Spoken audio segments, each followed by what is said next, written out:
प्राथमिक शाळेतील शिक्षकांच्या बदल्यांचं वारं चालू आहे.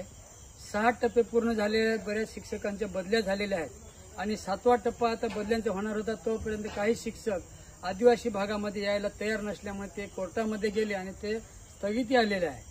आमचं सुरगाणा तालुक्याच्या वतीने DYFI संघटनेच्या वतीने एवढंच म्हणणं आहे का जे आदिवासी पोरं आहेत ते शिकले पाहिजे म्हणून स्थानिक तालुका लेवलला ज्या बदल्या झालेल्या आहेत ते शिक्षकांना कार्यमुक्त करावं. परंतु जे शिक्षक बाहेरून ह्या तालुक्यात सुरगाणा तालुका, कळवण, त्र्यंबकेश्वरमध्ये येणार होते ते जर आलेच नाही, रुजू होत नाही, तोपर्यंत इथल्या शिक्षकांना शासनाने कार्यमुक्त करू नये.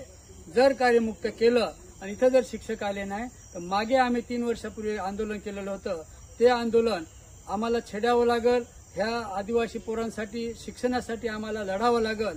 म्हणून सगळ्यांना शासनाला इशारा आहे का सगळे शिक्षक ह्या जेवपर्यंत येत नाही तोपर्यंत इथले शिक्षक कार्यमुक्त करू नये अशी आम्हाला शासनाला इशारा द्यायचा आहे. इन्क्लाब जिंदाबाद.